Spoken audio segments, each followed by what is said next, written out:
Diese neue Slicer-Funktion soll Supports überflüssig machen. Also habe ich sie auf meinem P2S getestet und das Ergebnis war gleichzeitig beeindruckend, aber auch enttäuschend. Wir alle hassen Stützstrukturen. Sie verbrauchen Filament, sie verlängern die Druckzeit, sie ruinieren Oberflächen und am Ende sitzt man da und bricht minutenlang irgendwelche kleinen Plastikreste aus dem Modell. Aber was wäre, wenn der Drucker bestimmte Überhänge einfach ohne Support drucken könnte? Also wirklich ohne Support, einfach direkt in die Luft. Genau das verspricht eine neue experimentelle Slicer-Funktion namens Wave Overhangs. Einige erinnern sich vielleicht noch an den Namen Arc Overhangs und das ist so etwas Ähnliches, aber Wave Overhangs ist nochmal eine spezielle andere Art von Overhangs. Und nachdem ich das im Internet gesehen habe, musste ich es natürlich direkt an meinem Bambu Lab P2S testen. Und ganz ehrlich, als ich das erste Teil gedruckt habe, war ich wirklich erstaunt.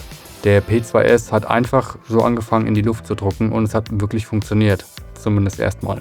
Denn ziemlich schnell habe ich gemerkt, das hier ist keine Magie, das ist eher so eine Funktion, die im perfekten Moment extrem beeindruckend ist und im falschen Moment einfach komplett zusammenbricht. Aber der Reihe nach. Normalerweise funktioniert 3D-Druck so. Jede neue Schicht braucht unter sich Material. Wenn ein Überhang zu steil wird, hängt die neue Linie irgendwann in der Luft. Und wenn sie zu weit in der Luft hängt, zieht die Schwerkraft sie nach unten. Ganz logisch. Deshalb gibt es Supports. Die sind praktisch, aber sie haben eben auch Nachteile. Wave Overhangs versuchen, dieses Problem anders zu lösen. Der Slicer druckt keine normalen geraden Linien über eine freie Fläche, sondern wellenförmige Bahnen. Diese Bahnen sollen sich selbst besser stabilisieren und dadurch weiter in die Luft drucken können als normale. Das Ganze ist aktuell noch experimentell und läuft natürlich nicht direkt im Bambu Studio. Ich habe mir dafür einen Orca Slicer Fork heruntergeladen und der erste Eindruck war wirklich stark. Der Drucker fährt nach außen, legt diese Bahn ab und plötzlich entsteht da eine Fläche, wo wirklich nichts drunter ist. Also er druckt wirklich in die Luft. Gerade beim ersten Testobjekt habe ich aber die Grenzen entdeckt. Das größte Problem ist nämlich Warping. Hier dieses Objekt hat eine große Fläche, die frei in der Luft gedruckt wurde. Wenn man nun die nächste Schicht drucken möchte, dehnt sich das Material unterschiedlich aus und rauskommt Spaghetti. Aber ich konnte das Problem halbwegs fixen und wie ich das gefixt habe, dazu später mehr. Erstmal möchte ich ein Problem ansprechen. Das größte Problem ist nämlich die Druckzeit. Für diesen Schirm hier hat der P2S ungefähr 1,5 Stunden gebraucht. Mit normaler Stützstruktur war es nur eine halbe Stunde. Das liegt daran, dass diese Wave Overhangs nur sehr, sehr langsam gedruckt werden.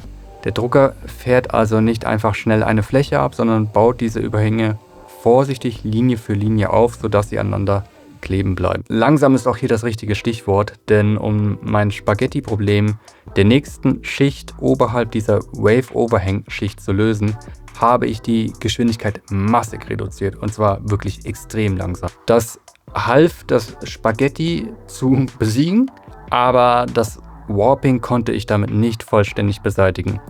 Ich schätze, das sind einfach die physikalischen Grenzen von diesem Verfahren. Aber bis hierhin schon mal sehr beeindruckend.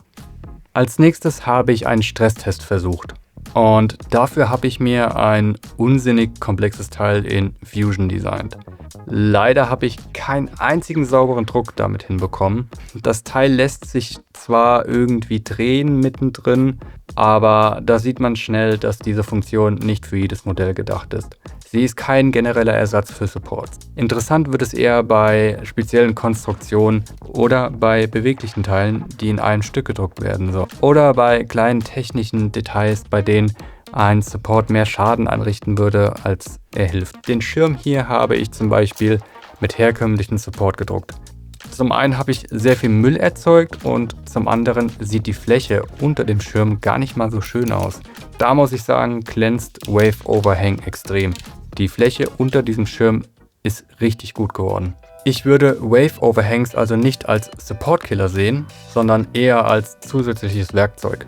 So wie in 80% der Fälle konstruiere ich mein Model weiterhin so, dass es ohne Supports druckbar ist.